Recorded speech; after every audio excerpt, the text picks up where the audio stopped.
Hello friends, welcome to Navi terracotta. இன்றைக்கி நம்ம ஒரு சிம்பிளான செட்டு வந்து மேக்கிங் பார்க்க போகிறோம். அதுக்கு முன்னாடி நீங்கள் நம்ம சேனலை சப்ஸ்கிரைப் பண்ணிக்கோங்க. பக்கத்தில் இருக்கிற பெல் ஐக்கானில் ஆல் பட்டனை ப்ரெஸ் பண்ணிக்கோங்க. அதே மாதிரி நம்மளோட இன்ஸ்டாகிராம் ஐடியை ஃபாலோ பண்ணுங்கள். ஃபஸ்ட்டு நான் வந்து இந்த மோல்டு எடுத்திருக்கேன், ஜிம்கா மோல்டு. இந்த தேர்டு மோல்டு இருக்கு இல்லையா, அதில் வந்து லைட்டாக ஆயில் அப்ளை பண்ணிவிட்டு க்ளேவை வந்து நீட் பண்ணி எடுத்துட்டேன். இந்த தேர்டு மோல்டில் ஒரு 4 பீஸ் வந்து பீட் எடுத்துக்க போகிறேன். இது எதுக்கு அப்படின்னா ஸ்டிக் பீடு மாதிரி நம்ம ரெடி பண்ண போகிறோம். அதாவது ஸ்டிக் பீடு தான், ஆனால் கொஞ்சம் பெரிய சைஸ் ஸ்டிக் பீடு. இதில் வந்து நான் ஆல்ரெடி கொஞ்சம் பீசஸ் வந்து பண்ணி வச்சுட்டேன். அதனால் இந்த 4 பீஸ் மட்டும் எப்படி பண்ணுறதுன்னு பண்ணி காட்டுறேன்.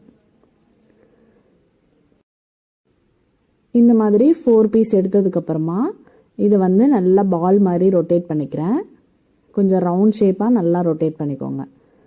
பண்ணதுக்கப்புறமா இதில் வந்து ஒரு சின்ன சைஸ் நிக்ரோமயர், அதாவது ஸ்டிக் பீடு கொடுப்போம் இல்லையா, அந்த மாதிரி நிக்ரோமயர் வந்து கொடுத்துக்க போகிறேன். இந்த மாதிரி 4 பால்ஸையும் நல்லா ரோல் பண்ணதுக்கு அப்புறமா ஒரு 1 சென்டிமீட்டருக்கும் கம்மியாக இருக்கிற மாதிரி தான் நிக்ரோமயர் கொடுத்துக்கிறேன். அதாவது ஸ்டிக் பீடுக்கு கட் பண்ணி வச்சுருப்போம் இல்லையா, அந்த நிக்ரோமயர் தான் இதுக்கு கொடுத்துக்கிறேன். இந்த 4 பீஸ்லையும் கொடுத்துட்டு இந்த ஸ்டிக் பீட்ஸ் வந்து எடுத்து வச்சுக்கிறேன் ஓரமாக. நெக்ஸ்ட்டு இந்த க்ளே எடுத்தோம் இல்லையா, இந்த க்ளேவே நல்லா மறுபடியும் நீட் பண்ணிவிட்டு ஃப்ளாட்டாக வந்து நான் தேய்ச்சிக்கிறேன். நம்பர் 0.5 ஸ்கேல் வச்சுட்டு தேய்ச்சிக்கிறேன். அதாவது பெண்டன்ட் செய்வோம் இல்லையா, அந்த சைஸ்க்குள்ள ஸ்கேல் தான் இது, கொஞ்சம் மொத்தமாக இருக்கிற மாதிரி. இந்த மாதிரி தேய்ச்சிட்டு இந்த சைஸ் க்ளே எனக்கு போதும். அதனால் ஒரு சின்ன சைஸ் ஸ்கொயர் குக்கி கட்டர் எடுத்திருக்கேன். அதாவது ரொம்ப சின்ன சைஸ், 1 சென்டிமீட்டருக்கும் கம்மியாக தான் இருக்கும் இது 4 சைட்ஸுமே. அந்த மாதிரி ஒரு குக்கி கட்டர் வாட்டர் பாட்டிலில் கட் பண்ணி எடுத்தது. இந்த மெத்தடில் 4 பீஸ் வந்து நான் எடுத்துக்கிறேன். எடுத்ததுக்கப்புறமா இதில் வந்து நம்ம டிசைன்லாம் எதுவுமே பண்ண போகிறதில்ல. அதனால் இந்த சைடு எட்ஜஸை மட்டும் ஆயில் அப்ளை பண்ணி ஸ்மூத் பண்ணிக்கோங்க. பண்ணதுக்கப்புறமா நாம் ஆல்ரெடி ரெடி பண்ணி வச்ச இந்த ஸ்டிக் பீட் இருக்கு இல்லையா, தேர்டு மோல்டில் எடுத்தோம்ல, அதை வந்து இதில் கொடுத்துக்கிறேன். இந்த மாதிரி ஹோல்ஸ் போட்டுக்கோங்க சைடில். அதே மாதிரி நீங்கள் ஸ்டிக் பீடில் கொடுக்குற நிக்ரோமயர் வந்து லென்த்தாக இருந்தது அப்படின்னா ஃபஸ்ட்டு இந்த மாதிரி ஹோல் போட்டுக்கோங்க. ஹோல் போட்டுட்டு அதுக்கப்புறமா இந்த பீடை வந்து சொருவினீங்க அப்படின்னா அந்த ஹோல் வரைக்கும் நமக்கு போகாது. அதாவது நீடில் அதிலே வச்சுட்டு நம்ம பண்ணும் போது அந்த நிக்ரோமயர் போய் அந்த நீடில் படுது இல்லையா, அப்போ நமக்கு வந்து தெரியும் அந்த லென்த் வந்து கரெக்டாக இருக்கா இல்லையான்னு. இதே மாதிரி 4 பீஸ்லேயும் ஹோல்ஸ் போட்டுக்கிறேன். இந்த மாதிரி நல்லா ட்ரை ஆக விட்டுட்டு இதை பேக் பண்ணியும் எடுத்துட்டேன். இதில் பேக் பண்ணி எடுத்த பீஸையும் நான் காட்டல, இதே மாதிரி 4 பீஸ் மட்டும் காட்டியிருக்கேன். இப்போ இதை வந்து பெயிண்ட் பண்ணிடலாம். பெயிண்ட் பண்ணுறதுக்கு நான் என்ன எடுத்திருக்கேன் அப்படின்னா காப்பர் கோல்டு எடுத்திருக்கேன். காப்பர் கோல்டு வந்து நம்ம எப்படி மிக்ஸ் பண்ணுறது அப்படின்னா, கோல்டு எடுத்துகிட்டு ஆன்டிக் கோல்டு மிக்ஸ் பண்ண பிளாக் மிக்ஸ் பண்ணுவோம் இல்லையா, அந்த பிளாக்குக்கு பதிலாக ஆரஞ்சு வந்து நீங்கள் மிக்ஸ் பண்ணிங்க அப்படின்னா காப்பர் கோல்டு வந்து கிடைக்குது. இது வந்து ஒரு பாட்டிலில் நான் நிறையா வந்து மிக்ஸ் பண்ணி வச்சுக்கிட்டேன். இப்போ இந்த மாதிரி ஒரு குச்சியில் வந்து இந்த பீட்ஸ் வந்து சொருவிக்கிட்டு இந்த மாதிரி பெயிண்ட் பண்ணோம் அப்படின்னா ஃபுல்லாக வந்து நமக்கு பெயிண்ட் பண்ண முடியும். அதே மாதிரி 2 கோட்டிங்கும் சேம் மெத்தடில் பெயிண்ட் பண்ணிக்கோங்க. நான் எடுத்து வச்சுருக்க இந்த 4 பீஸையும் சேம் மெத்தடில் நான் வந்து இந்த காப்பர் கோல்டு கொடுத்து பெயிண்ட் பண்ணிக்கிறேன். அந்த ஹோல் ஸ்கூலில் மட்டும் பெயிண்ட் போயிடாமல் பார்த்துக்கோங்க, ஏன்னா நம்ம கோக்கும் போது அப்புறம் கஷ்டமாக போயிடும். இப்போது 4 பீஸையும் சேம் மெத்தடில் நான் பெயிண்ட் பண்ணிவிட்டு அது நல்லா ட்ரை ஆனதுக்கு அப்புறமா வார்னிஷும் அடிச்சுட்டு காட்டுறேன் பாருங்கள். அதாவது 2 கோட்டிங் கொடுத்துடணும். கொடுத்ததுக்கப்புறமா வார்னிஷும் அடிச்சுட்டு அதுக்கப்புறமா காட்டியிருக்கேன்.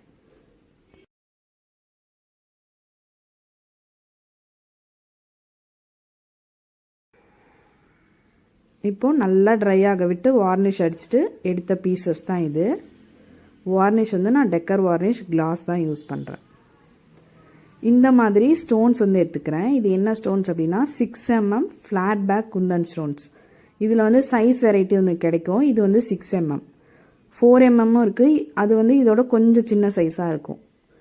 இந்த பீஸ்க்கு இந்த அளவு வச்சா கரெக்டாக இருக்கும்னு நான் 6 mm எடுத்திருக்கேன். லைட்டாக க்ளூ அப்ளை பண்ணிக்கோங்க. இது வந்து ஃபெவிக்ரில் க்ளூ தான். இது வந்து ரொம்ப நாள் வருமா அப்படின்னு கேட்டால் கண்டிப்பாக வரும். இது கொஞ்சம் ஸ்ட்ராங்கான க்ளூ தான். ஸ்டோன் ஒர்க்குக்கு மேக்ஸிமம் இந்த க்ளூ யூஸ் பண்ணோம் அப்படின்னா நல்லாயிருக்கும். நான் வந்து இந்த 4 பீஸோட டாப்லேயும் இந்த ஸ்டோன்ஸ் வந்து கொடுத்துட்டேன். இப்போ என்ன பண்ணிக்கிறேன் அப்படின்னா இது வந்து நல்லா ட்ரை ஆகட்டும். அதுக்கு முன்னாடி இதே மாதிரி இன்னும் மற்ற பீஸில் ஸ்டோன் வந்து ஒட்டி எடுத்து வச்சுட்டேன், அதையும் காட்டுறேன். இது வந்து அசம்பிளிங்காக இந்த ஜரி ரோப் எடுத்திருக்கேன், கியர் ஒயர் எடுத்திருக்கேன், கியர் லாக் வந்து 4 எடுத்திருக்கேன். இது வந்து ஒரு சைடு இருக்கட்டும். இது நல்லா ட்ரை ஆனதுக்கு அப்புறமா இதை வந்து இந்த கியர் ஒயரில் கோத்துக்கலாம். நான் ஆல்ரெடி பேலன்ஸ் பீசஸ் வந்து இதில் கோத்து வச்சிட்டேன். கரெக்டாக வந்து நான் எத்தனை பீஸ் எடுத்திருக்கேன் அப்படின்னா 30 பீஸ் வந்து அட்டாச் பண்ணியிருக்கேன். உங்களுக்கு வந்து உங்கள் நெக்குக்கு எந்த அளவுக்கு வருமோ அது வந்து நீங்கள் ரெடி பண்ணிக்கோங்க. 25 to 30 வந்து கரெக்டாக இருக்கும் எல்லாருக்கும். நம்ம கொஞ்சம் அதிகமாக சேர்த்தாலும் சோக்கர் மாதிரி நம்ம கழுத்தை ஒட்டியும் போட்டுக்கலாம், அதனால ஒன்றும் ப்ராப்ளம் இல்லை. இப்போது நான் வந்து கியர் லாக் 2 போட்டுட்டு ஒரு சைடு இந்த ஜரி ரோப் இருந்தது இல்லையா அந்த ஹூக்கில் விட்டுட்டு லாக் பண்ணிக்கிறேன். இப்போ இந்த பீட்ஸை இந்த மாதிரி தள்ளிக்கோங்க. நெக்ஸ்ட்டு அந்த சைட்லேருந்து அந்த எல்லா பீசஸையும் இந்த சைடுக்கு தள்ளிக்கலாம். அதே மாதிரி இந்த சைடு வரும்போது லென்த் வந்து இருக்கு இல்லையா, ரொம்ப டைட் பண்ணிடாமல் கொஞ்சம் இந்த மாதிரி பெண்ட் பண்ணிவிட்டு அந்த லூஸாக இருக்கான்னு பார்த்துக்கோங்க. ரொம்ப டைட் பண்ணும்போது என்ன ஆகும் அப்படின்னா நம்ம நெக்கில் போடும்போது ஒரு பீஸ் வந்து இருக்கிற சைடே எல்லா பீஸும் இருக்காது. அதாவது நீங்கள் டைட் பண்ண அது என்ன ஆகும் அப்படின்னா ரொம்ப டைட் ஆகி அது வந்து ஒரு ஆப்போசிட்டாக வந்து உங்களுக்கு மாறிடும். அதனால் கொஞ்சம் லூஸாக விட்டு நீங்கள் வந்து அட்டாச் பண்ணிக்கோங்க. இந்த மாதிரி நான் அந்த பீடுக்குள்ளே அந்த கியர் ஒயரை விட்டு இழுத்துட்டேன். ஆனால் இப்போ நான் டைட் பண்ணல. இப்போ என்ன பண்ணிக்கிறேன் அப்படின்னா இதை வந்து ஸ்ட்ரெயிட்டாக இந்த மாதிரி ஸ்ட்ரெயிட்டாக வச்சு இந்த லென்த் இந்த சைடும் வச்சு நம்ம பார்க்கும்போது கரெக்டாக இருந்தது அப்படின்னா லாக் பண்ணிக்கோங்க.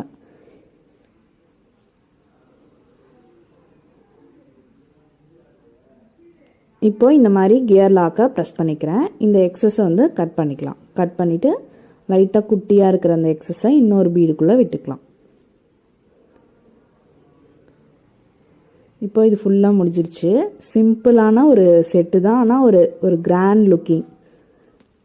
இந்த செட்டோட நீங்கள் வேறு எந்த ஜுவல்லரியுமே போடணுன்னு அவசியம் இல்லை. இந்த ஒரு செட்டு போட்டாலே நீங்கள் வந்து லுக்காக தெரிவிங்க. இந்த செட்டு உங்களுக்கு பிடிச்சிருந்தது அப்படின்னா இந்த வீடியோவை லைக் பண்ணுங்கள், ஷேர் பண்ணுங்கள், மறக்காமல் சப்ஸ்கிரைப் பண்ணுங்கள். நம்மளோட இன்ஸ்டாகிராம் ஐடியை ஃபாலோ பண்ணுங்கள். டவுட்ஸ் இருந்தால் இன்ஸ்டாகிராமில் கேளுங்க. இதே மாதிரி அடுத்தடுத்த வீடியோஸ்லேயும் நம்ம நியூ டிசைன்ஸ் பார்க்கலாம். Thank you for